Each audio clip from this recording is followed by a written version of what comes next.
Salut à tous et bienvenue sur le Moyen-Âge dans tes oreilles, le podcast qui vous invite à revivre cette période fascinante de notre histoire. Guerre, épidémie, meurtre et trahison, mais aussi art, avancées scientifiques, foi et philosophie, laissez-moi vous raconter le Moyen-Âge comme si vous y étiez vraiment. Aujourd'hui, on va grelotter ensemble en s'intéressant à l'un des aspects les plus marquants de la vie médiévale, comment faisait-on pour affronter les rigueurs de l'hiver ? De nos jours, la réponse est simple, un petit coup de thermostat et hop, le gaz ou l'électricité affluent jusqu'au chauffage pour nous procurer leur douce chaleur. Rien ne peut être plus éloigné de la manière qu'avaient les médiévaux de se réchauffer durant les grands froids. Croyez-moi, si vous chauffez à 19 degrés chez vous, cet épisode risque d'être exotique. Alors mettez votre écharpe et vos gants, préparez-vous un bon thé bien chaud et suivez-moi dans les rigueurs de l'hiver médiéval.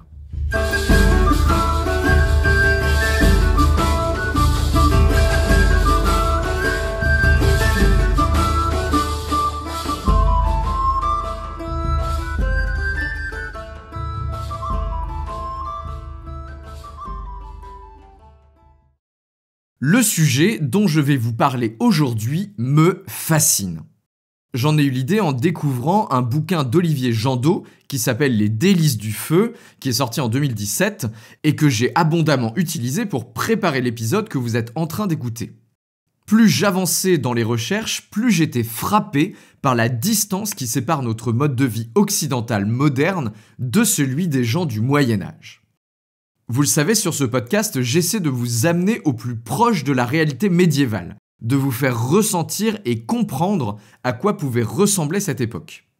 Mais là, c'est une autre paire de manches. Vu la difficulté que nous avons à nous mettre dans la peau d'une personne du Moyen-Âge grelottant au fond de sa chaumière, je vais essayer de procéder un peu autrement cette fois-ci. Je vais vous emmener avec moi pour suivre le fil de ma réflexion et vous faire ressentir, non pas ce que les médiévaux ressentaient, mais ce que moi j'ai ressenti en découvrant leurs conditions de vie hivernales. Qu'est-ce que c'est que ce pays? C'est pas possible. Il fait au moins 8000. Pour commencer donc, j'aimerais vous partager un fait qui m'a profondément marqué. Imaginez-vous n'importe quel roi médiéval, ou même un roi de la Renaissance d'ailleurs. Prenons François Ier par exemple. C'était un personnage surpuissant. Il avait la main sur des ressources humaines et financières considérables qui lui permettaient de faire à peu près tout ce qu'il voulait. Lever une armée de plusieurs dizaines de milliers d'hommes, envoyer une expédition maritime à travers l'Atlantique, détruire les murailles de n'importe quelle forteresse avec son artillerie, construire des châteaux somptueux qui tiennent debout 5 siècles plus tard, et même imposer sa volonté à 20 millions de sujets qui vivaient dans son royaume. Et pourtant, lorsque l'hiver arrivait, François Ier était dans l'incapacité totale de maintenir une température de 19 degrés dans son château. Je le répète parce que le cœur du sujet se trouve ici. François Ier était incapable, technologiquement parlant, de chauffer Chambord à 19 degrés pendant l'hiver. Même en y dédiant toutes ses ressources, ça n'était simplement pas possible. Vous avez sans doute déjà entendu dire que la classe moyenne française vit plus confortablement aujourd'hui qu'un roi de l'Ancien Régime. Mais est-ce que vous vous êtes déjà demandé ce que cette affirmation voulait vraiment dire ? Quand la température descend et que l'intérieur de votre habitation commence à se refroidir, vous avez le réflexe, comme tout le monde, d'allumer le chauffage et de définir la température que vous souhaitez. Peut-être que, pour des raisons environnementales, économiques ou même sanitaires, vous ne mettez pas exactement la température la plus confortable qui soit, mais le geste reste le même. Vous appuyez sur un bouton et la magie opère. En quelques minutes, la chaleur arrive, se diffuse et vous n'y pensez même plus. Chaud. Douillet. Et c'est bien normal, ce confort nous est devenu tellement banal, tellement anodin, que nous ne pensons jamais à tout ce qu'implique ce simple geste, appuyer sur un bouton. Nous oublions les dizaines de millions d'années qu'il a fallu au gaz pour se former dans la profondeur des couches géologiques, ainsi que les immenses ressources humaines, matérielles et financières qui ont été dépensées pour créer un réseau tentaculaire de tuyauterie amenant le gaz de sa lointaine demeure souterraine jusqu'à notre chaudière. Nous oublions les centaines, voire les milliers de découvertes scientifiques qui ont été nécessaires pour concevoir ce concentré de technologie qu'est la chaudière. Ou plutôt, en fait, plus simplement, nous ne les connaissons même pas. Et puis, la création de chaleur elle-même est entièrement cachée. Nous ne voyons ni la flamme qui chauffe l'eau, ni le liquide brûlant qui parcourt les tuyaux sillonnant notre habitation. Non, tout ce que nous ressentons, c'est la chaleur qui émane du radiateur. Et en fait, si on est vraiment honnête, on ne la ressent même pas. On ne ressent que l'absence de froid, ce fameux confort thermique qui est la situation dans laquelle on n'a ni chaud ni froid. En bref, la technologie qui permet notre confort est parfaite, dans le sens où son action est presque totalement invisible et seul demeure son effet. Mais bon, sur le Moyen-Âge dans tes oreilles, on n'est pas chauffagiste, hein. Faites-moi confiance, je suis pas charagiste. Vous êtes pire! De ce petit laïus sur le confort moderne, on va retenir une chose. Ce que nous faisons quotidiennement, même le plus puissant des princes médiévaux en était incapable. Et ça, c'est notre point de départ, le point de départ de notre réflexion. En cliquant sur l'épisode, vous vous êtes sûrement demandé si les gens du Moyen-Âge avaient froid. Eh bien, on va pas tourner autour du pot, la réponse est oui. Ce qui nous reste à déterminer maintenant, c'est à quel point, pourquoi et surtout comment est-ce qu'ils le vivaient, comment est-ce qu'ils le ressentaient.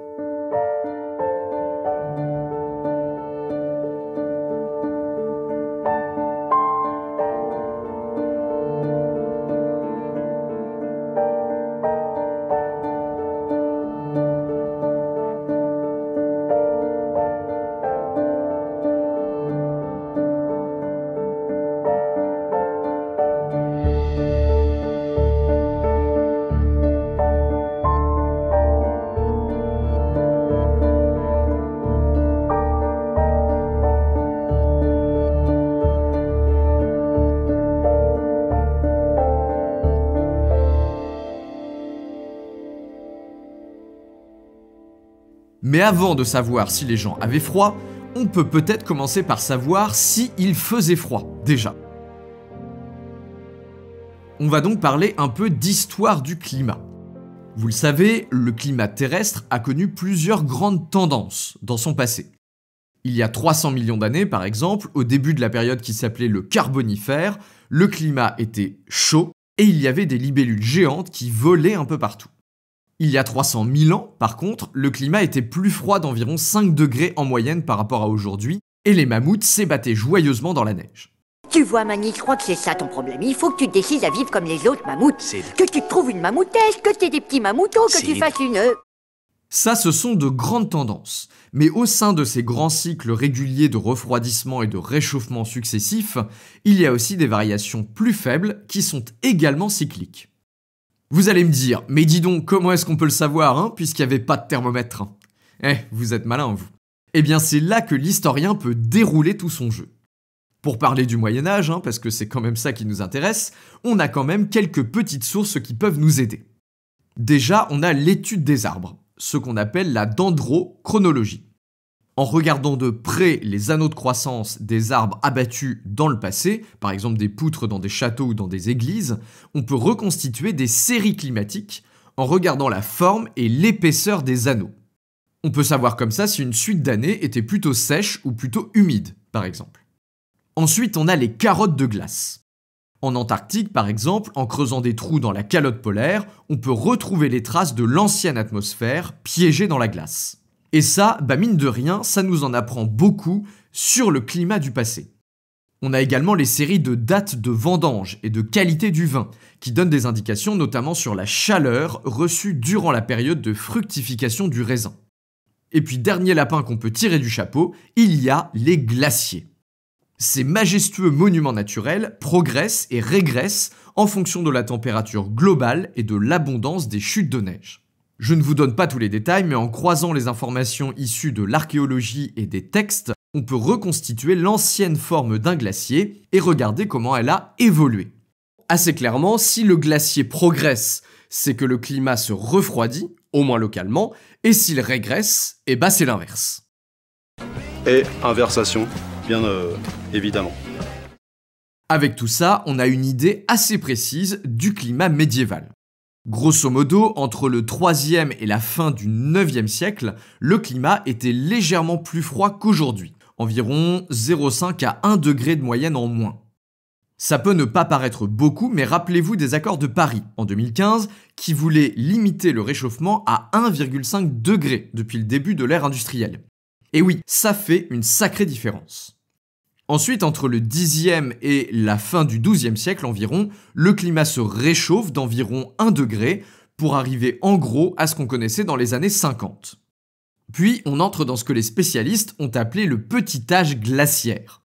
Pas de mammouth malheureusement, encore que certains paysans devaient être bien poilus, mais une baisse de la température globale entre 0,5 et 1 degré par rapport au climat des années 50, qui va durer du 13e siècle au début du 19e siècle.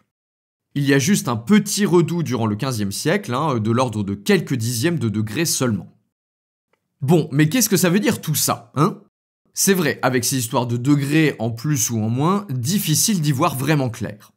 Globalement, les périodes de réchauffement se traduisent par une météo plus clémente en moyenne.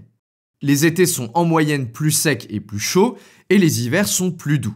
Ça n'empêche pas que de temps en temps, un hiver de dingo se produise, mais l'occurrence des hivers rigoureux se réduit quand le climat se réchauffe. Et pendant les refroidissements, c'est l'inverse. Les étés ont plus de chances d'être pluvieux et maussades, tandis que les hivers sont en général plus rigoureux. C'est notre réserve personnelle en prévision de l'ère glaciaire. Les températures antarctiques vont nous contraindre à la clandestinité pour des millions d'années. Avec 3 pastèques. Ah, nous y voilà, la rigueur de l'hiver. Alors bien entendu, on ne peut pas savoir quelle température il faisait exactement lors des hivers médiévaux, puisque le thermomètre ne sera pas inventé avant le milieu du XVIIe siècle.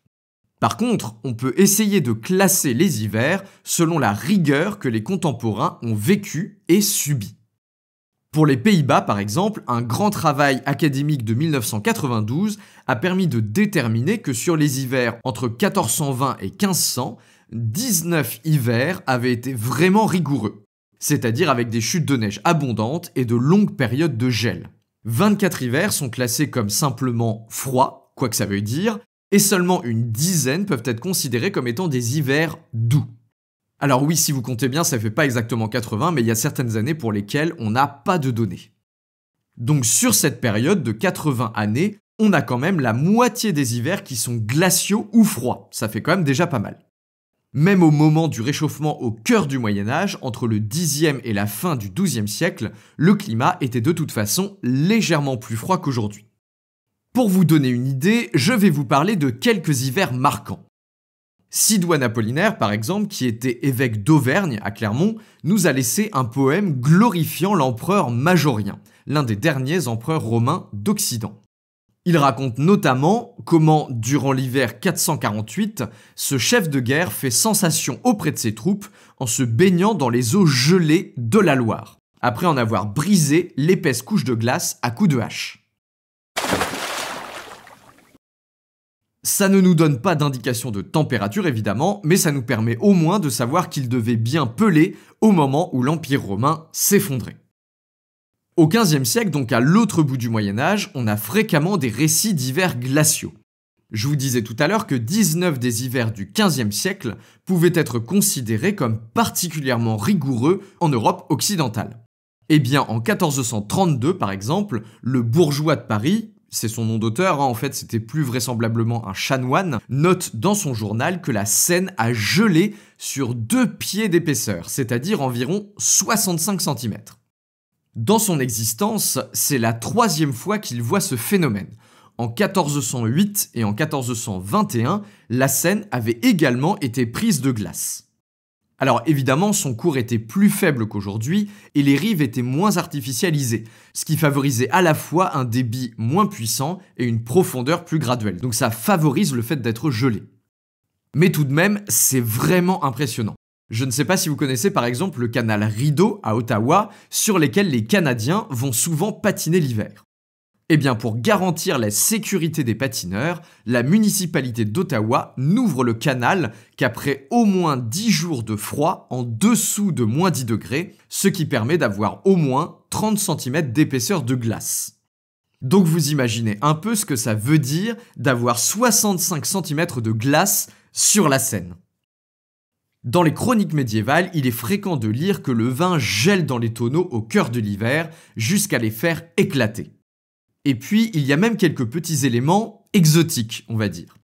Comme le monde médiéval est bien plus silencieux que notre monde moderne, certains effets sonores du froid frappent les contemporains. En 1480, par exemple, le chroniqueur lorrain Philippe de Vigneulles écrit dans son ouvrage : « De la grande froidure qu'il faisoit, les vins engeloient escaves et celliers, et fendoient les arbres aux champs, tellement que de loin on les entendoit despéter et rompre. »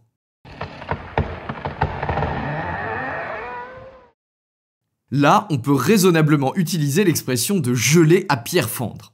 Quand on entendait les arbres se fendre sous l'effet du gel, on ne devait pas faire les malins dans les maisons médiévales.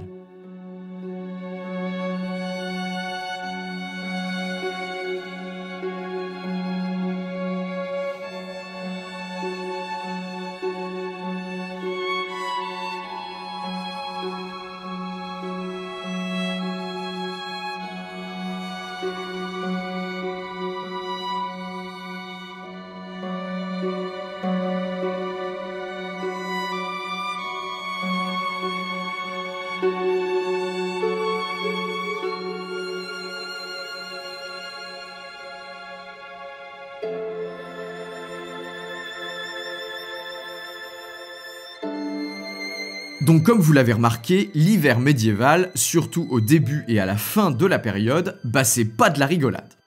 Dans notre civilisation moderne, l'arrivée du froid coïncide avec un déplacement de la vie quotidienne vers l'intérieur des maisons et des bâtiments. On fuit la rigueur du temps hivernal pour retrouver le confort de son foyer et sa douce chaleur. Mais qu'en était-il au Moyen-Âge ?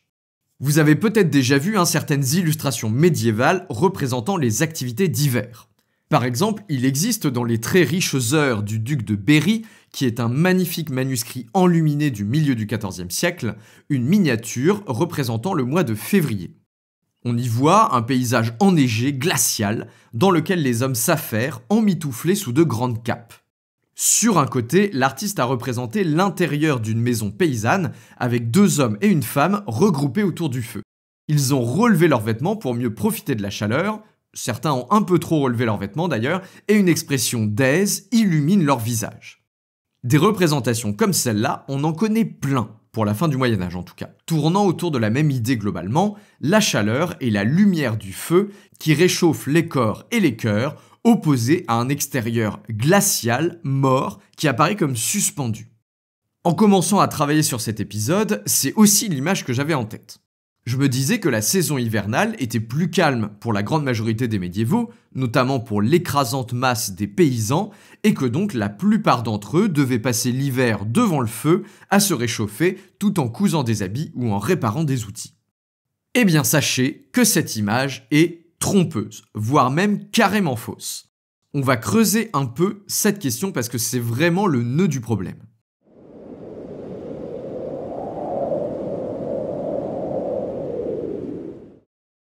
Alors, il y a quand même un point sur lequel on ne se trompe pas, l'importance du feu dans la civilisation médiévale. C'est le mode de production de chaleur par excellence. Et le feu qui brûle dans la maison est un pilier tellement incontournable de la civilisation européenne ancienne que le terme de foyer en vient petit à petit au cours du Moyen-Âge à désigner la maison elle-même, mais également la famille qui habite dedans. Il faut dire que la cheminée, le foyer justement, est sans aucun doute la partie la plus marquante d'une maison médiévale. L'idée qu'on se fait tous d'une cheminée avec son manteau en pierre et sa grande hotte est justement une invention médiévale. Et oui, c'est au cours du Moyen-Âge central que cette forme apparaît petit à petit. Durant les premiers siècles médiévaux, le foyer est le plus souvent ouvert, placé au milieu de la pièce à vivre, et sa fumée s'échappe par un trou dans la toiture. Alors on s'en doute, c'est pas l'idéal en termes de confort et d'efficacité. Ce n'est pas idéal pour l'écologie. Et tu vois bien que je m'en fous de l'écologie. Le tirage est pour ainsi dire inexistant, la pièce est complètement enfumée et en plus la pluie et le vent s'infiltrent par le trou dans le toit. Pour beaucoup de ruraux entre le 5e et le 10e siècle, le foyer n'était d'ailleurs même pas à l'intérieur de la maison. On retrouve beaucoup de traces de maisons, de villages avec un foyer séparé, planqué sous un auvent pour éviter justement tous ces désagréments. À partir des siècles du Moyen-Âge central, donc en gros dès le XIe siècle, par endroits en tout cas, on voit apparaître la cheminée maçonnée, insérée dans un des murs de la maison, avec son conduit qui amène les fumées vers l'extérieur. Et si cette nouvelle forme va cohabiter assez longtemps avec des formes plus anciennes, elle finit tout de même par s'imposer dans les derniers siècles médiévaux. Alors attention, c'est toutefois pas encore le top. Le conduit est souvent réalisé en bois puis recouvert d'argile, ce qui occasionne parfois des incendies quand l'argile s'effrite et que les fumées brûlantes s'échappent du conduit. Au XVe siècle, par exemple, la plupart des maisons neuves sont désormais construites avec un vrai conduit maçonné, donc la cheminée évolue beaucoup au cours du Moyen-Âge. Sauf que cette fameuse cheminée, justement, eh bien c'est l'enfer pour se chauffer avec. En vacances, c'est marrant d'allumer une bonne flambée pour amener un peu de gaieté dans la maison, mais quand c'est l'unique mode de chauffage, eh bien c'est une toute autre affaire. Déjà, la cheminée ouverte est très inefficace en termes purement thermiques. La chaleur se dissipe très rapidement dès qu'on s'éloigne des environs immédiats du feu, et 90% de l'énergie utilisée part en fait dans le conduit d'évacuation. D'ailleurs, on a tous déjà fait l'expérience de la médiocre efficacité de ce genre de chauffage. Le docteur Macquart, dans son Dictionnaire de la conservation de l'homme, publié en 1798 et dont on va reparler, note par exemple que, je le cite, « Le plus souvent, on se rôtit par devant tandis qu'on gèle par derrière ». Alors déjà que le rayon de chauffage est quand même très limité, le mauvais tirage des cheminées médiévales oblige souvent à entrouvrir la porte afin de créer un courant d'air pour attiser le feu et permettre la bonne évacuation des fumées. Imaginez un peu, ça chauffe pas dur et en plus vous avez un sympathique petit courant d'air froid qui vient vous chatouiller les mollets et le dos. De toute façon, tout le monde ne possède pas de cheminée au Moyen-Âge, loin de là. Nombreux sont encore les logements, les galetas, les habitations de ceux qu'on appelle les gens de rien, bref des taudis quoi, qui n'ont pas de moyens de chauffage. Tiens par exemple, on a un ouvrage célèbre qui s'appelle Le Ménagier de Paris. Il date de la fin du XIVe siècle et il constitue une sorte de manuel de la vie familiale parfaite, rédigé à l'intention des femmes pour qu'elles puissent bien servir leur mari. Oui, donc c'est extrêmement moderne. Eh bien, le Ménagier de Paris raconte à un moment comment une bourgeoise s'aperçoit que son mari la trompe avec une fileuse de laine. Alors elle est toute colère, donc elle décide de se rendre chez la bougresse pour lui flanquer une bonne rouste, mais en arrivant sur place, elle tombe de haut, elle qui a l'habitude du luxe bourgeois. Le bouquin nous dit: elle trouva la pauvre fille qui n'avoua aucune garnison quelconque, ni bûche, ni lard, ni huile, ni chandelle, ni charbon, ni de rien, hormis un lit et une couverture, son touret et un peu d'autres ménages. La bourgeoise est attendrie par la misère dont elle est témoin, et elle décide d'aider la fileuse. Elle lui dit que quitte à la tromper avec son mari, autant que le mari soit reçu dans de bonnes conditions. Elle lui dit notamment: je vous enverrai une grande poêle pour lui souvent laver les pieds, garnison de bûches pour le chauffer, un bon lit, et duvet, et drap, et couverture selon son état, couvre-chef, oreiller et robe-linge nette. J'y vais avec des potes, hein. Ça marche, allez-y avec des potes. Et ce dénuement que la bourgeoise voit chez la fileuse, c'est le quotidien d'une grande partie du peuple médiéval, quelle que soit l'époque dont on parle. Lorsqu'aucune cheminée ne vient réchauffer le taudis, il faut bien trouver d'autres moyens. Ce qui est le plus répandu, c'est ce qu'on pourrait appeler les chaufferettes, un terme qui désigne une grande variété d'instruments de chauffage portatifs. Pour le bas peuple, ce sont souvent des genres de gros pots en terre cuite dans lesquels on met des braises qu'on va par exemple chercher chez le voisin. On imagine un peu le risque de ces chaufferettes. Dans un logement mal ventilé et mal entretenu, on risque à la fois l'incendie et l'intoxication. Et de toute façon, quand bien même on aurait chez soi une belle cheminée de pierre, on a quand même de la chance, n'allez pas imaginer que ça part en joyeuse flambée dès que la nuit tombe. La civilisation européenne pré-industrielle est une civilisation de l'économie permanente. Rien n'est gâché car tout est cher. Tenez, on va faire un petit calcul. Imaginez une ampoule. Une ampoule classique, 40 watts, rien d'incroyable. On va prendre une moyenne de 5 heures d'allumage par jour. Un peu moins en été, un peu moins en hiver, ça nous fait une moyenne à 5 heures. Donc par an, si vous l'allumez tous les jours, vous allez consommer quelque chose comme 73 kWh. Ça vous fait une belle jambe, je le vois bien. Mais attendez, vous allez voir. Si je prends le prix réglementé du kilowattheure au moment où j'écris cet épisode, en décembre 2024, ça nous fait en gros 18 €, qu'on va arrondir à 20 ou 25 € pour prendre en compte les taxes et tout le bazar.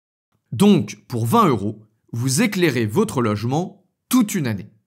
À condition que votre logement n'ait qu'une pièce, évidemment, mais comme on l'a dit, c'était comme ça au Moyen-Âge dans la plupart des habitations. Maintenant, faisons le même calcul pour un artisan de Tours au milieu du XVe siècle. Pour obtenir la même clarté qu'une ampoule moderne de 40 watts, chaque jour, il aurait consommé environ 1 livre de suif, c'est-à-dire de graisse animale utilisée pour faire les chandelles. Évidemment, il n'allait pas acheter de la cire, là c'était complètement hors de prix. Or, la livre de suif à Tours, au milieu du XVe siècle, coûtait environ la moitié du salaire quotidien d'un ouvrier comme lui. Donc, pour réitérer votre exploit et s'éclairer aussi brillamment que vous pendant toute une année, notre ouvrier aurait dépensé la moitié du salaire qu'il allait gagner cette année-là. La moitié, vous imaginez? Dans ces conditions, on comprend que ce soit pas la fête à la chandelle tous les jours. Eh oh, c'est pas Versailles ici, Et alors pourquoi je vous raconte ça? Pour vous illustrer cette question de la civilisation de l'économie permanente. Le bois de chauffage est une commodité particulièrement coûteuse au Moyen-Âge, au même titre que le suif pour faire les chandelles. Surtout que plus les siècles du Moyen-Âge avancent, plus l'accès au bois se fait difficile. Dans les premiers siècles, les forêts sont largement exploitées par les paysans eux-mêmes. Enfin, faut quand même couper le bois, ça tombe pas gratuitement comme ça dans la cheminée. Mais bon, globalement, ce que ça coûte, c'est surtout du temps et de l'effort. Avec la croissance économique et démographique de l'Occident, la pression va s'accroître sur les forêts. On a alors un double mouvement. D'un côté, les usages du bois se font de plus en plus concurrence, et ils sont tous soit essentiels, soit très rentables. Il faut du bois pour la construction, évidemment, non seulement celle des maisons, mais également la construction des châteaux, des cathédrales et des moulins qui poussent comme des champignons à partir de l'an 1000. Il faut également du bois de chauffage et du bois pour fournir le combustible nécessaire à l'essor industriel de la draperie, de la forge, de la verrerie, des fours à chaud et à céramique, bref, tout le monde veut du bois. L'ancien monde brûlera dans les flammes de l'industrie. Les forêts tomberont. Un nouvel ordre naîtra. Et dans le même temps, deuxième mouvement, les propriétaires de forêts, qu'il s'agisse du roi, des seigneurs ou des abbayes, cherchent à limiter l'accès que les paysans ont dans ces propriétés très rentables, justement. Le signe du temps, c'est que dès le milieu du XIIe siècle, le bois de chauffage quitte sa nature ancienne de ressources naturelles libres pour devenir un bien marchand, qu'on échange contre monnaie sonnante et trébuchante. Alors évidemment, vous imaginez bien, cette question de l'accès au bois donne lieu à pas mal de frictions. Ça se bagarre autour de la forêt et de ses richesses, et comme souvent au Moyen-Âge, ces crises finissent par déboucher sur des textes juridiques qui bornent les droits de chacun. En 1315 par exemple, dans la Charte aux Normands, le roi Louis X octroie le droit aux paysans de Normandie d'exploiter certaines espèces d'arbres en particulier, et elles sont listées. Ils peuvent notamment prélever autant de saules, d'aubépines, de troènes, de genêts ou de sureaux qu'ils veulent. Bon, alors faut bien avouer, ces machins-là, c'est pas non plus la jet set du bois de chauffage, c'est plutôt un pis-aller. Ça n'est pas lumineux, c'est de la merdasse! C'est de la merdasse, comme vous dites. Pour des paysans habitués à se chauffer au chêne ou au charme, le coup est quand même rude. Beaucoup se tournent alors vers la petite délinquance forestière, en utilisant les trous dans la raquette, comme on dit dans le jargon médiéval. Par exemple, beaucoup de chartes locales précisent que les paysans n'ont le droit de couper que le mort-bois, c'est-à-dire les arbres sans aucune valeur marchande, du style troène et saule par exemple. Mais qu'ils peuvent également couper le bois mort. Attention, hein, nuance sémantique, c'est-à-dire le bois sec, sur pied ou ramassé par terre. Subtil, hein?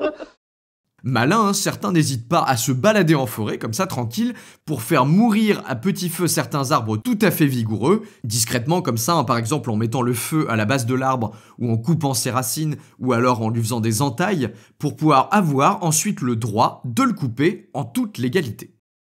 À partir des siècles centraux du Moyen-Âge, le bois devient donc cher, et de plus en plus rare. Et cette situation ne fait qu'empirer dans les derniers siècles médiévaux. Il n'est donc pas question du tout de faire de grands feux dans la cheminée. On n'utilise que le strict nécessaire. Pendant le très rude hiver 1564-1565, alors que le mercure descend pendant plusieurs semaines en dessous de moins 10 degrés et que tout gèle dehors, nombreux sont les paysans qui restent autant que possible sous la couette et qui n'allument le feu que pour cuisiner le repas du jour. Dès que le repas est cuit, hop, on couvre tout ça avec un couvercle de céramique, histoire de ne pas gâcher la braise, et on retourne au plumard. Dans d'autres maisons un peu plus riches, on allume tout de même le feu, mais on le coupe dès que le dégel arrive et que les températures remontent. Plus de gel, plus de feu, on économise. Pour beaucoup toutefois, il n'y a même pas de bois dans l'âtre. On brûle des combustibles de seconde zone, en gros des déchets dont personne ne veut. Ça peut être par exemple la tourbe qui est utilisée lorsqu'on n'a vraiment pas le choix. Extraite des marécages, cette matière issue de la décomposition des végétaux dégage une odeur nauséabonde qui colle aux vêtements et identifie clairement les pauvres par leur odeur. Pour les autres, ce sera de la bouse de vache, de la paille, des fagots, des feuilles ou même des tiges de végétaux glanées ça et là, bref, tout ce qui tombe sous la main. On fait vraiment, au Moyen-Âge, feu de tout bois.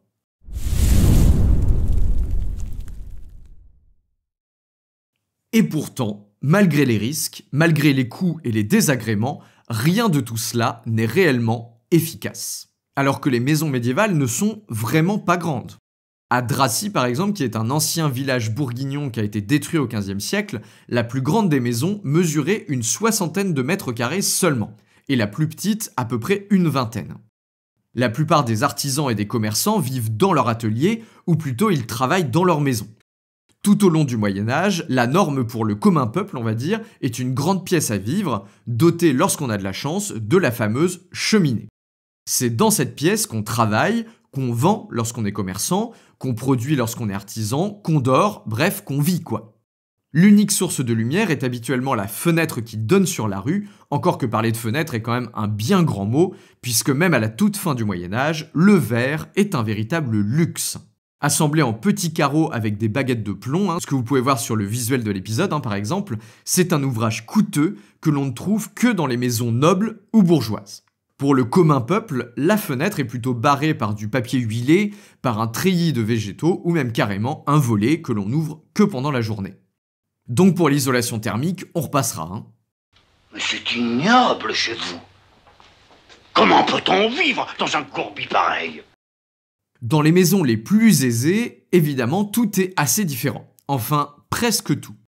Les maisons de la bourgeoisie et de la noblesse sont beaucoup plus grandes. Dans le quartier de l'Université à Paris au XVe siècle, la plus grande des habitations qu'on connaît fait 617 mètres carrés.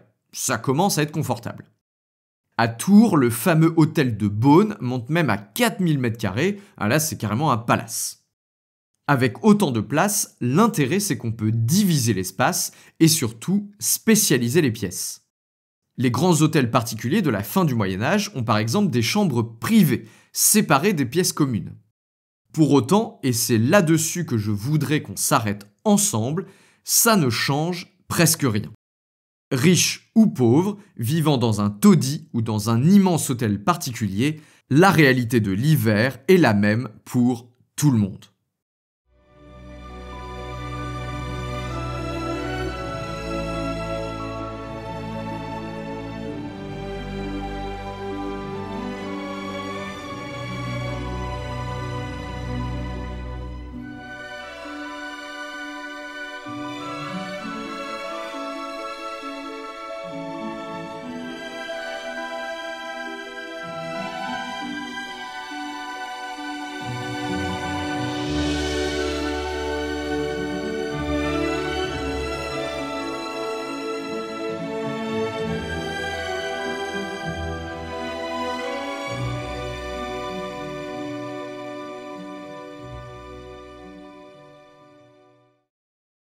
Au Moyen-Âge, on se les gèle, quel que soit le statut social.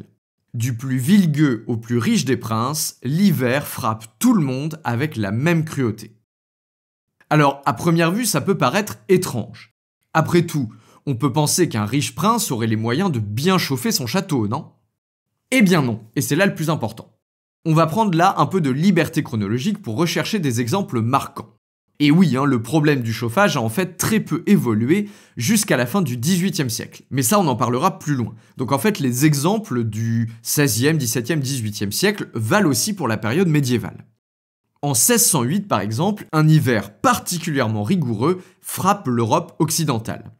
Une vague glaciale paralyse la France et le froid est si vif qu'Henri IV se réveille le matin du 20 janvier avec le bout des moustaches gelé.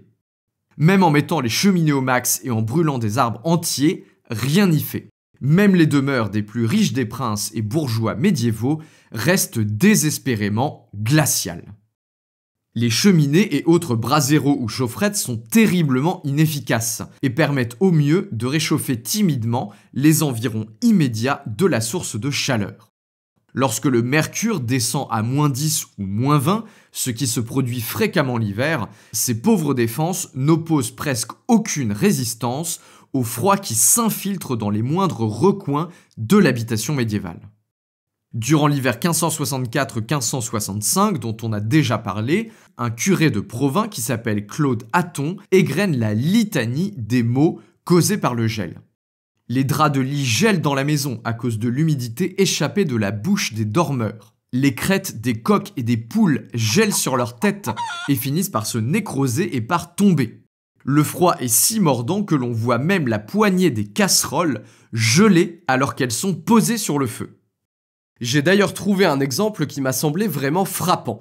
Vous allez voir, franchement, c'est assez édifiant sur la température qui pouvait régner dans les habitations à l'époque. C'est l'exemple de l'abbé Labarthe, en 1789, dans le Gévaudan.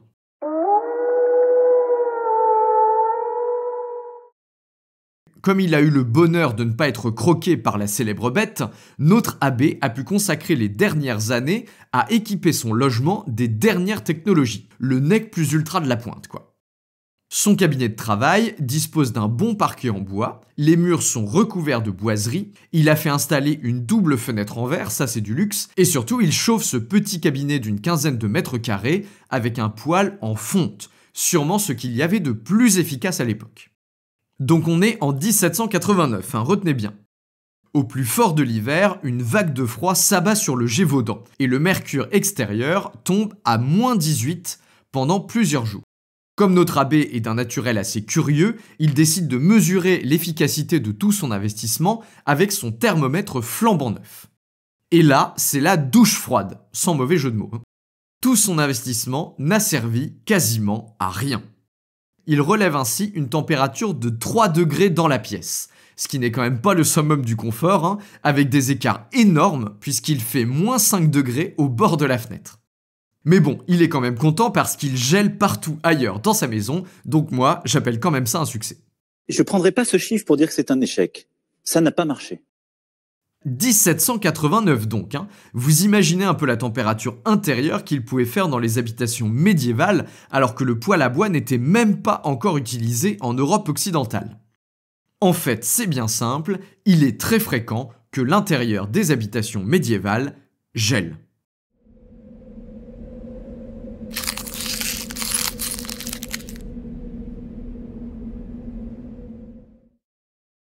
Alors, pour survivre et pour glaner un peu de chaleur dans cet environnement glacial, le chauffage n'est toutefois pas la seule option. Déjà, si on peut difficilement avoir plus chaud, on peut déjà essayer d'avoir moins froid, vous voyez. Au lit notamment, les médiévaux se surchargent de couvertures. Il n'est pas rare d'en trouver plusieurs dizaines dans les inventaires de maisons bourgeoises, garnies de fourrures pour rajouter encore un peu de chaleur. Il faut dire que durant le Moyen-Âge, la norme, c'est de dormir nu comme un verre. On peut éventuellement mettre un petit bonnet de nuit si on a peur de choper un rhume et se doter ainsi d'un style à toute épreuve. Cette habitude de dormir nu devient particulièrement croustillante quand on sait qu'une autre norme, surtout en hiver, c'est de dormir à plusieurs dans le même lit. Avec votre amie? Il n'y a qu'un grand lit, hein. Dormira sur une paillasse devant ma porte. Et oui, le contact de décor, ça réchauffe. On dort ensemble en famille, évidemment, mais pas que. Il y a une lettre de rémission à ce sujet qui date de 1398. Une lettre de rémission, c'est la réponse d'un tribunal à une demande de relax qui est faite par un criminel. Celui-ci reconnaît son crime, mais demande à ne pas être puni, la plupart du temps pour des questions de légitime défense. C'est ce qu'obtient justement Jean Jourdain, un couturier de Parthenay, un charmant village, pas très loin de Niort. Il a engagé un dénommé Guillemin, un ouvrier tisserand qui vient d'Angleterre. Comme il n'a nulle part où dormir, Jean l'invite à se coucher avec lui-même et sa femme dans le même lit, donc évidemment. Donc c'est pas une proposition de plan à 3, mais simplement de l'honnête hospitalité, comme on le fait souvent au Moyen-Âge. Sauf que pendant la nuit, le dit Guillemin tente de violer la femme du couturier. Ni une, ni deux, ce dernier lui éclate la pastèque. Quand même, si ça c'est pas triste de devoir invoquer la légitime défense dans son propre lit. Il n'y a d'ailleurs pas que les corps humains pour se réchauffer, il y a bien sûr également celui des animaux. Il n'est pas rare pour les paysans de dormir soit directement dans l'étable, ce qui se faisait encore au XXe siècle d'ailleurs, soit au-dessus ou à proximité proche de l'étable pour profiter de la chaleur dégagée par les bêtes. Il faut dire que les vaches, notamment, sont de vraies chaudières sur pattes. Étant donné sa taille et la fermentation qui se produit dans ses estomacs, une vache de taille moyenne produit autant de chaleur qu'un radiateur électrique d'aujourd'hui, à peu près. Alors autant dire qu'avec un troupeau entier dans une étable, on est plutôt servi niveau chaleur. Je pense même que ça devait être vraiment étouffant. Bon par contre, vu que les vaches ne rejettent pas que de la chaleur, il ne fallait pas non plus être trop sensible du nez, évidemment. Le poids de l'hiver sur la vie quotidienne est donc bien plus fort dans les périodes anciennes qu'il ne l'est aujourd'hui. Il bouleverse profondément les manières de vivre dans une sorte de ballet annuel à la fois craint et accepté pour ce qu'il est. D'ailleurs, dans une sorte de paradoxe propre aux époques anciennes, l'hiver est à la fois une saison terriblement cruelle et d'une grande banalité. Si les rigueurs du temps transforment n'importe quel geste quotidien en un effort presque surhumain, force est de constater que la vie continue, vaille que vaille. De toute façon, les médiévaux n'ont pas le choix. Il faut bien travailler.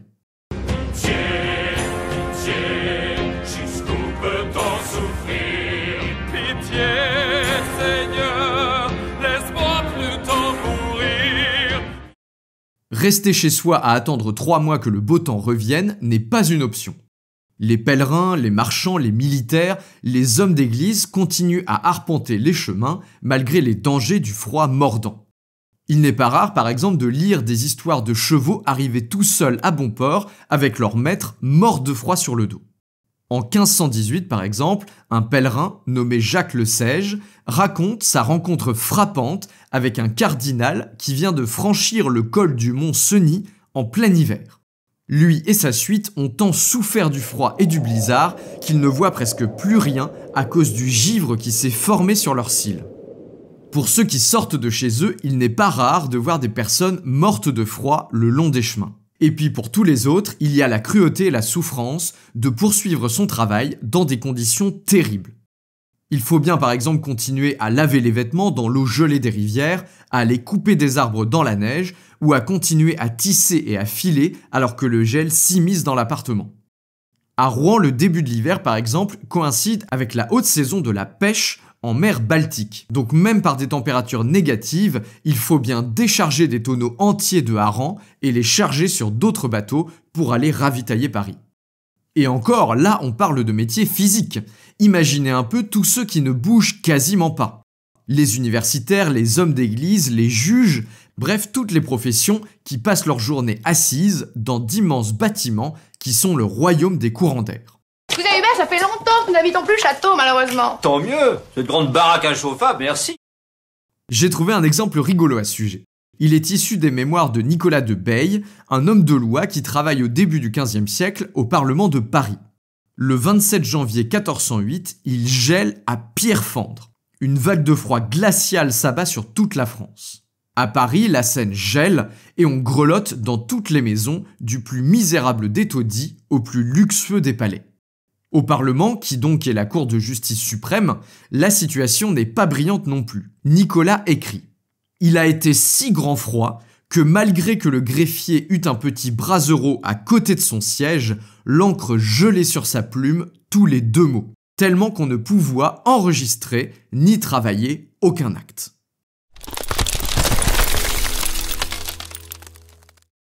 En plus de leurs conséquences directes sur la vie quotidienne, les rigueurs de l'hiver médiéval peuvent vite gripper tout un système logistique dépendant des conditions naturelles. Dès que le gel s'installe un peu trop longtemps, le fleuve se fige et cette voie d'eau essentielle au commerce médiéval est inutilisable jusqu'à nouvel ordre.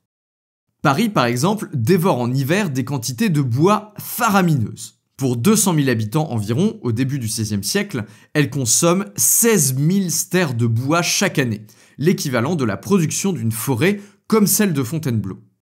La ville fait venir le bois de très loin, même depuis le Morvan et le Nivernais. Forcément, dès que le mercure descend durablement sous les -10 degrés et que la Seine se fige, tout ce beau système logistique se met à l'arrêt, et la ville doit vivre sur ses réserves. Quand le dégel vient, ce n'est pas mieux. À Paris, encore en 1432, la débâcle de la glace qui fond emporte les cargaisons de vin, de blé, de lard, d'œufs et de fromage que les marchands avaient assemblés à Mantes-la-Jolie en attendant de pouvoir ravitailler la capitale. En janvier 1487, à Rouen, les inondations ravagent le quartier de Saint-Sever, noyant le sel qui se trouve dans les greniers municipaux et emportant au loin les réserves de bois de chauffage dont la ville a si désespérément besoin. Et on parle là des grandes villes. Pour les villages les plus ruraux, des chutes de neige importantes peuvent carrément couper les habitants du reste du monde. Isolés derrière le mur de neige, certains villages risquent la famine si le dégel ne vient pas rapidement libérer les chemins. Évidemment, pas de déneigeuse au Moyen-Âge. Si la neige tombe au point de couper toutes les communications, il faut prendre son mal en patience et se la coltiner à la pelle, en espérant que la neige fonde à temps et sauve le village d'un destin terrible.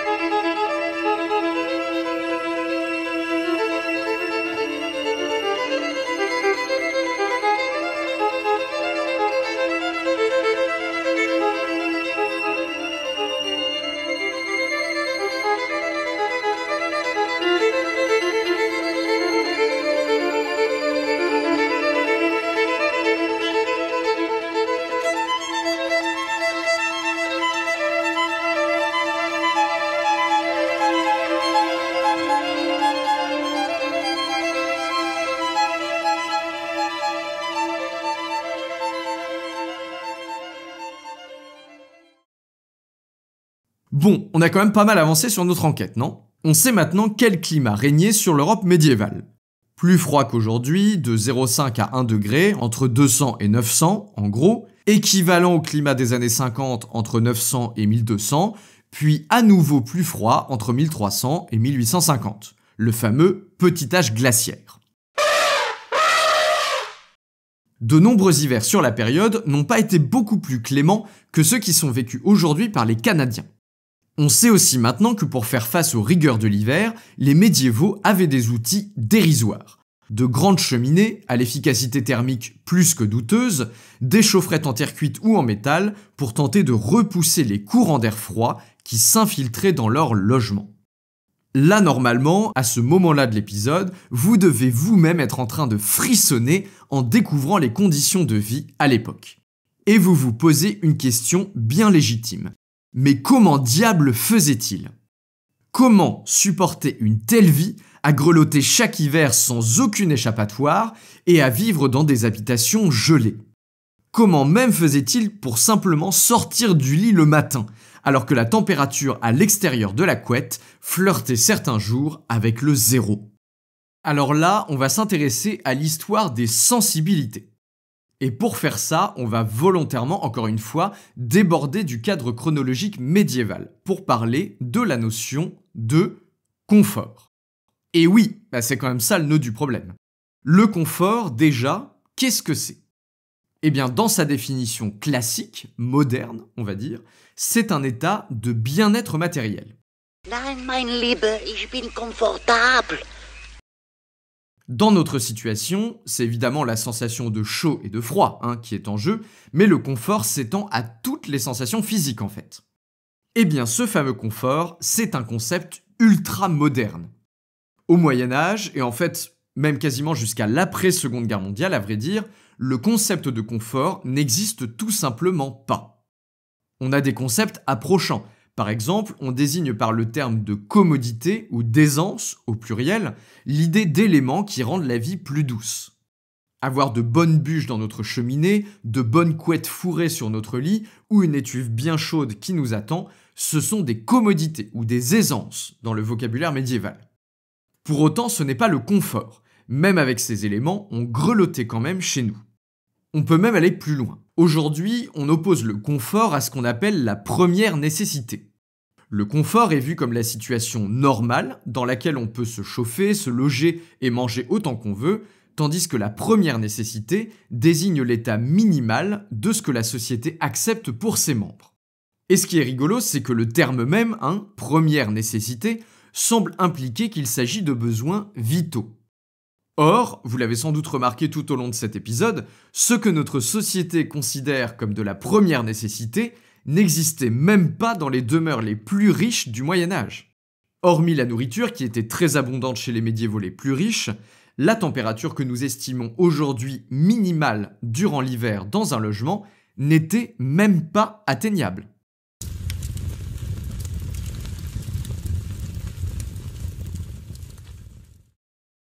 Et là, direction le XVIIIe siècle. C'est le moment où la question du confort va connaître son premier point de bascule. Avec le perfectionnement des thermomètres et la baisse de leur prix, de plus en plus de scientifiques amateurs commencent à se doter de ces instruments. Assez logiquement, la société commence donc à s'intéresser à la température qu'il fait dehors, mais également dans les logements. C'est une sorte de frénésie, on se met à mesurer tout et n'importe quoi, on fait joujou avec les thermomètres en gros. En 1798 paraît un ouvrage vraiment intéressant dont on a déjà parlé, le Dictionnaire de la conservation de l'homme, rédigé par le docteur Macquart. C'est l'un des premiers à s'intéresser aux conditions de vie idéales pour préserver la bonne santé des êtres humains. Et là, asseyez-vous bien, parce que pour la température intérieure, notre bon docteur estime que 12 à 15 degrés est la jauge idéale. À l'époque, c'est déjà un luxe. Bien rares sont les Français qui peuvent atteindre une telle température chez eux. Le docteur Macquart décrit donc l'idéal, tout en sachant pertinemment que cet idéal est largement théorique pour 95% de la population. Et ce sera le cas pour encore longtemps. Sous le régime de Vichy, en 1941 et 1942, une grande enquête patrimoniale a été menée par les autorités dans les zones rurales. Tu sais, au final, les nazis... Non, mais je suis pas sûr là en fait. Un peu touchy. Ouais, c'est un peu chaud. De jeunes architectes ont parcouru une grande partie de la France à vélo pour répertorier les bâtiments remarquables et pour témoigner des conditions de vie de la population rurale. L'un des architectes a eu l'idée d'emmener un thermomètre avec lui. Alors que le mercure descendait à -5 au dehors, il mesurait une température de 18 à 25 degrés aux alentours immédiats de la grande cheminée qui réchauffait une pièce de 16 mètres carrés. Passé la distance de 3 mètres du centre de la cheminée, la température tombait entre 8 et 12 degrés. Et là, on est dans les années 40.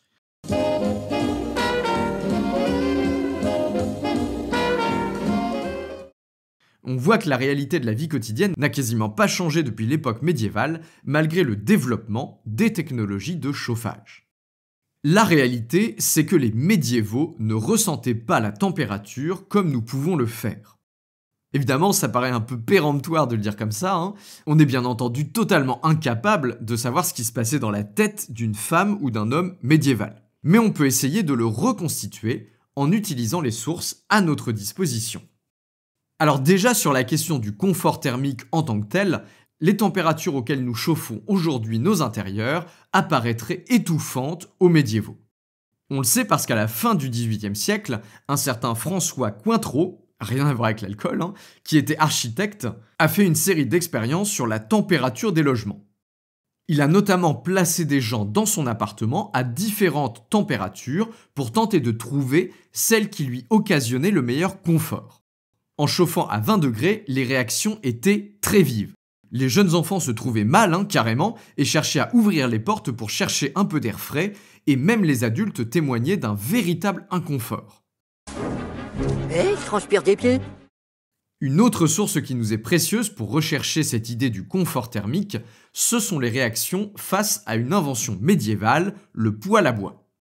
Je n'en ai pas parlé jusqu'ici, mais justement parce que je voulais vous le garder pour la fin de l'épisode. Et oui, il y a une partie de l'Europe médiévale dans laquelle les habitants jouissaient d'un confort accru. Il s'agit de l'espace germanique et slave.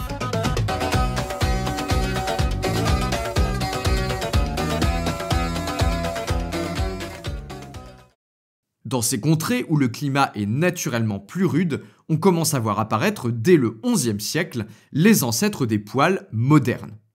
Il s'agit alors de poêles à peau, comme on les appelle, dont on trouve encore des exemplaires dans certains musées allemands, notamment en Forêt-Noire.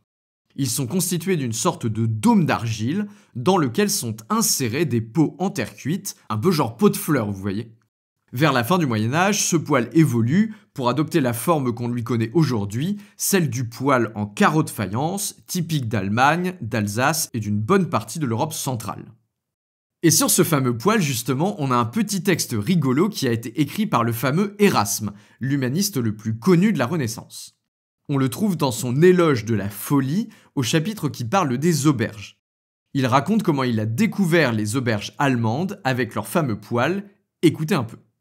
Ces gens estiment en effet que la meilleure manière de traiter leurs hôtes, c'est de les faire tremper dans leur propre sueur. Si quelqu'un qui n'a pas l'habitude de cette chaleur d'étuve entrebâille la fenêtre pour ne pas étouffer, il entend aussitôt crier « Fermez donc !»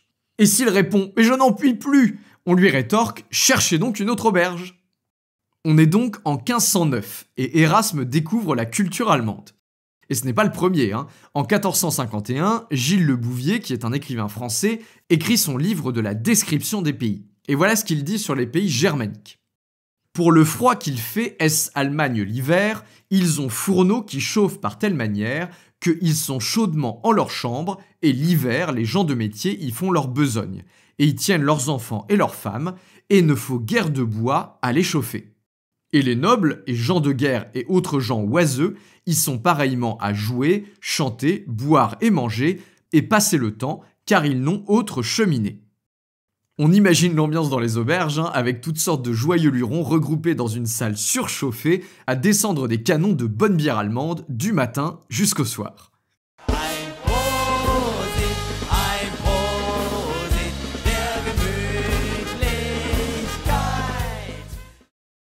Alors, malgré la supériorité énergétique du poêle, en Europe occidentale, les médiévaux sont très fortement attachés à la cheminée ouverte, malgré son absence presque totale d'efficacité énergétique. Pourtant, non content de consommer moins de bois qu'une cheminée ouverte, le poêle chauffe bien mieux. La chaleur, emmagasinée par l'argile, est diffusée dans toute la pièce, et en plus elle est bien plus douce et enveloppante que celle de la cheminée classique. Mais il manque au poêle l'aspect visuel. Un poème médiéval dont les plus anciennes traces datent du XIIIe siècle illustre bien l'aspect réconfortant de voir une joyeuse flambée dans la cheminée. Quand je vois le temps refroidir et que je vois geler et les arbres se dépouiller et mettre leurs manteaux d'hiver, alors je veux être à l'aise et séjourner près d'un brasier avec un bon feu et vin clair, en chaude maison, par le mauvais temps. Jamais n'a-t-il excuse qui n'aime le bien-être. Quand je suis près du brasier et que j'entends vanter et que je vois la broche tourner au feu et le bon vin qu'on monte du cellier, je veux boire et manger et me reposer au bon feu de charbon. Si la cheminée ouverte reste dominante, malgré l'existence d'une alternative bien supérieure, c'est bien entre autres pour la vision du feu qu'elle permet, justement. Le feu qui brûle sous le manteau possède un aspect social fort. C'est le lieu et l'attraction principale des veillées auxquelles on invite les voisins. Léon Battista, qui est un architecte italien du XVe siècle, le dit bien dans son ouvrage en 1485. Il écrit « Le regard de la flamme d'un feu vivement allumé, outre qu'il est récréatif à merveille, sert de bonne compagnie aux pères de famille lorsqu'ils devisent au foyer. » Et je pense que vous voyez bien de quoi ces gens parlent. Qui n'a jamais médité devant un bon feu, le regard absorbé dans le spectacle sans cesse renouvelé, presque hypnotisant, des flammes qui s'élèvent et qui retombent, du bois qui rougeoie et que le feu dévore lentement. Il y a quelque chose de très satisfaisant dans cette vision, qui fait presque oublier le fait que ce feu ne chauffe en fait pas grand-chose. Mais surtout, le plus important, et peut-être le plus déroutant, le plus exotique à nos yeux modernes, c'est que visiblement, les médiévaux ne recherchent ni la chaleur, ni le confort. Je sais, c'est dur à imaginer, donc on va creuser un peu cette affirmation. Pour commencer, jusqu'au milieu du XXe siècle, l'écrasante majorité des gens ne savaient pas quelle température régnait chez eux. Au Moyen-Âge, personne n'a comme aujourd'hui l'obsession de la bonne température. On ne peut pas la connaître, et de toute façon, même si on connaissait cette température idéale, on n'avait aucun moyen de l'atteindre. Le froid est un compagnon habituel de l'hiver, et ce fait n'est pas contesté, et il n'est même pas pensé, il n'est même pas réfléchi. Il fait froid, c'est comme ça, et on n'y peut rien. Que le bout des moustaches gèle et que le vin éclate dans les tonneaux ne choque personne. On est habitué à vivre dans des intérieurs glacés et à subir un contraste énorme entre la proximité de la cheminée et le reste de la maison. Même si les gestes quotidiens deviennent cruellement difficiles lorsque le mercure descend en flèche, on se résigne. Si les récits médiévaux montrent autant de personnes mortes de froid le long des chemins, c'est justement parce que les gens ne sont pas claquemurés dans leur maison, mais continuent à vaquer à leurs occupations quotidiennes. De toute façon, ils n'ont pas le choix. Le monde ne s'arrête pas de tourner, il tourne simplement au ralenti. Vous êtes malade. Et je remercie le ciel parce qu'autrement je ne pourrais pas faire ça. Alors ce qui permet aux médiévaux de supporter tout ça avec un apparent détachement, avec cette espèce de résignation sourde, c'est une combinaison de deux choses. La première, c'est évidemment l'accoutumance, l'habitude du froid. Ça, c'est une capacité bien connue du corps humain. Il peut s'adapter à des environnements qui nous semblent parfois très hostiles à première vue. On le voit chez des peuples qui vivent dans un froid polaire comme les Inuits ou certains Amérindiens de la Terre de Feu, mais également, vous savez, dans la mode des stages d'acclimatation au froid par le fameux Wim Hof, le néerlandais surnommé The Iceman, pour ses capacités acquises de résistance au froid qui sont absolument phénoménales. Donc très clairement, les médiévaux avaient des capacités de résistance au froid bien supérieures aux nôtres, construites hiver après hiver dans la compagnie habituelle du froid. Peut-être plus que la capacité de résister au froid en particulier, c'est plutôt d'ailleurs la résistance face au changement de l'environnement qui distingue les médiévaux. Ils ont froid l'hiver et ils ont chaud l'été. Le célèbre historien Lucien Febvre comparait d'ailleurs les humains modernes à des tomates produites sous serre chauffée, tandis que les médiévaux auraient été des tomates de pleine terre, perpétuellement exposées aux éléments. Et je pense qu'on n'est pas loin de la réalité. C'est clairement ce qu'on a vu avec les exemples que j'ai donnés plus haut. La température du confort thermique au Moyen-Âge et à l'époque moderne est inférieure vraisemblablement de 7, 8, même 10 degrés par rapport à ce qu'on connaît aujourd'hui, voire même plus. Donc ça, c'est pour la résistance. Mais plus que la simple capacité physiologique, on va dire, à endurer des températures basses, c'est surtout la capacité mentale, la culture mentale, qui fait la différence. On l'a dit, les périodes anciennes sont marquées par l'économie des moyens, par une vie de ressources rares. À côté de cette réalité matérielle, on a donc une réalité mentale qui va avec, celle d'une civilisation de la souffrance qui est tue, de l'endurance face aux difficultés. Personne nous avait dit qu'il ferait aussi froid. Je pense qu'il y a forcément une bonne raison pour qu'on souffre autant. Le christianisme en particulier instille dans la société médiévale depuis des siècles l'idée du mépris de la chair. Vous savez, cette fameuse expression biblique de la vallée de larmes. La résignation est vue comme une vertu et l'abnégation des plaisirs matériels est un idéal à poursuivre. Alors attention, ne me faites pas dire ce que je n'ai pas dit. Au Moyen-Âge, on a froid. quelle que soit la situation sociale. On a vraiment froid, on souffre, on ne connaît pas le confort comme on peut l'entendre aujourd'hui. Ce n'est pas que les médiévaux prennent plaisir à ce type de souffrance lancinante, à la morsure du froid, ni même d'ailleurs qu'ils y soient insensibles. C'est simplement que cette souffrance est là, et que l'endurer stoïquement, c'est la manière médiévale d'y faire face. D'ailleurs, celui qui s'abîme dans les délices du feu en négligeant de poursuivre ses activités quotidiennes et ses devoirs est sévèrement réprouvé. Au milieu du XVe siècle, le poète François Villon rédige par exemple une ballade appelée « Le contredit de Franc-Gontier ». Il y décrit la vie hédoniste d'un chanoine qui se laisse aller à tous les plaisirs de la vie. Écoutez un peu.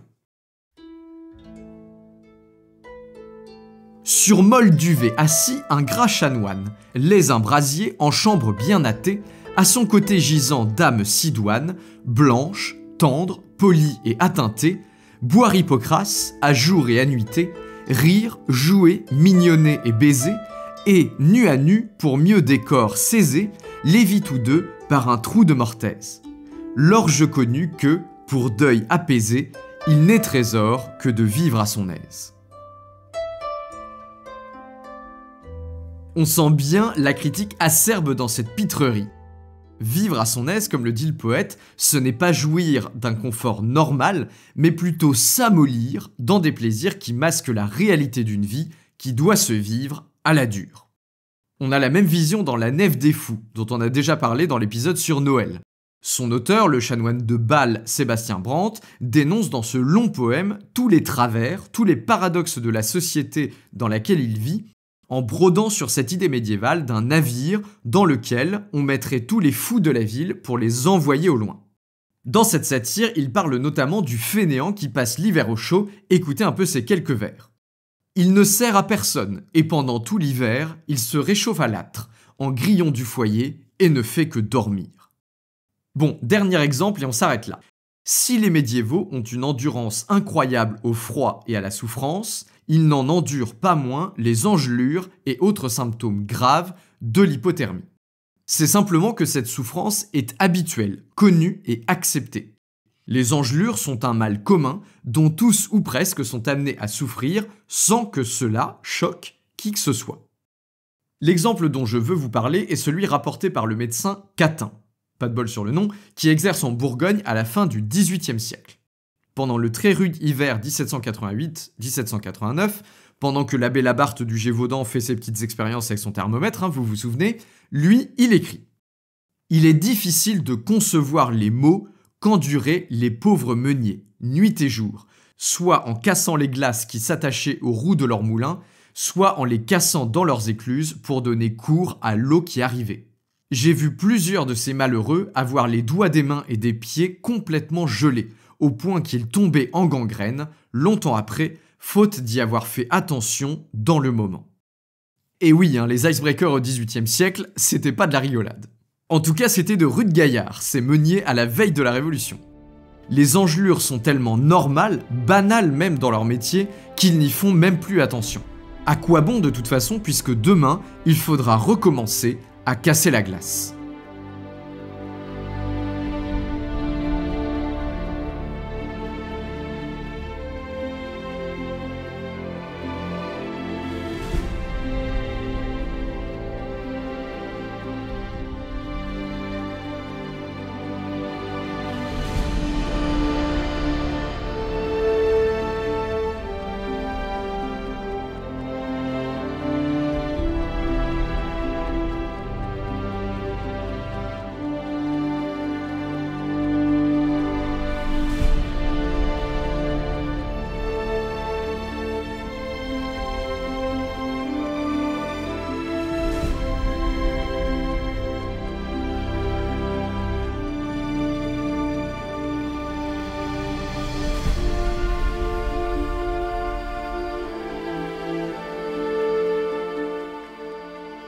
Pourtant, en cette fin de XVIIIe siècle, les mentalités commencent à changer.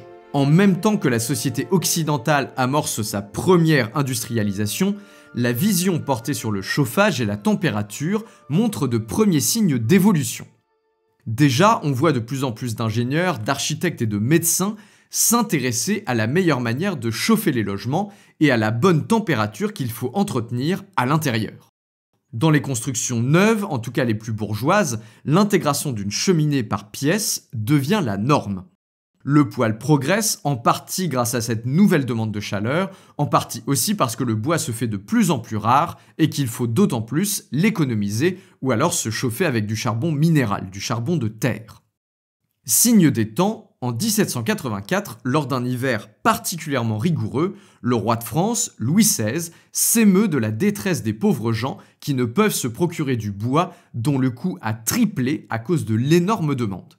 Il fait donc distribuer du bois et du charbon aux miséreux, là où un roi médiéval aurait trouvé parfaitement normal que les pauvres aient froid pendant l'hiver. Après tout, le roi médiéval lui-même grelottait sous sa couette au même moment, sans pour autant qu'il s'en plaigne.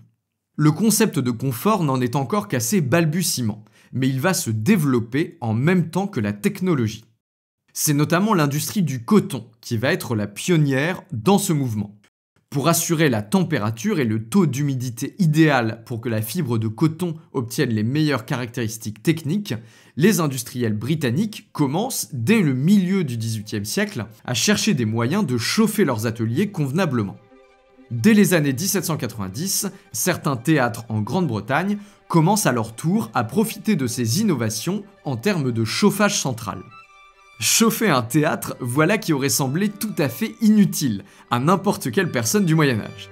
Quel gâchis d'énergie que d'utiliser une ressource aussi précieuse pour amener de l'air chaud dans une immense pièce quasiment vide. Et oui, mais les temps avaient déjà commencé à changer.